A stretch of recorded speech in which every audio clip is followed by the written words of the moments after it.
አንዱም ሰው የአንዱን ጥንካሬ ሳይናገር የሱ እንዲነገርለት ከፈለገ ችግር አለ። አሁን ኢትዮጵያ ውስጥ ሐሳብ አይደለም የሚተቸው ሐሳቡን ያዘው ሰውየው ነው የሚተቸው። ለዛ እኮ ነው መፈናቀል፣ ሞት፣ ግድያ የሚበዛው። ድሮስ ብሎናል ኤቭሪቲንግ። ቲክቶክ የተጀመረ ሰሞን የምትቀልዱትን ቀልድ አስታውሳችሁ ታውቃላችሁ? ዩቲዩብ ላይ ዩቲዩበር የሚባለው በሁለት ዓመት በፊት ማን ነበር? ኤቭሪቲንግ ድሮችን ፈትኗል። ምን ይመስል ነበር ዩኒቨርሲቲ ቆይታ? ለማትስ ነገር አስረድቻ ሰማን ገብቷት ቴንክ ዩ ላይ ሰማይ ልጅ ይነከዛ ዋለ በጣም ቀሽሙ ተማሪ ሆንኩ። ከዛ በኋላ አንተ ባልተዘጋጀበት አካባቢ ነው የምትማት የደምራም ባልክበት ሰዓት ነው። ምን ነበር ያጋጠመ? ስደውል የሰርጓ ቀን ተሬው ደርሶኛል አመስግኛል።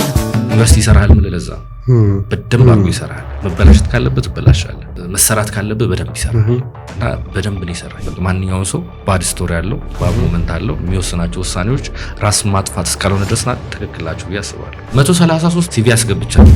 ብቻዬን ተወዳድሬ ወድቄያለሁ። ብቻ ነው ተቀለዳለ። የመማሪያ እድል ነው ፈጣሪ የሚሰጥ። አንዳንዴ ፈጣሪ ትለምነው ብሎ የሚሰጠኝ ይመስላል። ታቃጠልበት ይኸው አይነት ምንድነው ሊያሳየኝ የፈለገው? እሺ መጨረሻዬስ ምንድነው? የሚሄድባቸው መንገዶች በሙሉ አቺቭ አድርጌያለሁ ሙላችሁን ነገሮች እያጣኋችሁ መጨረሻዬ ምንድነው? ሞቴል እንዲሰጠኝ ተመስገን ያልኩበት ቀን ከነጋሉን አይሰጠም። እነዚህ ሁሉ ጊዜያቶች መኖርህ ምን አስተማረ?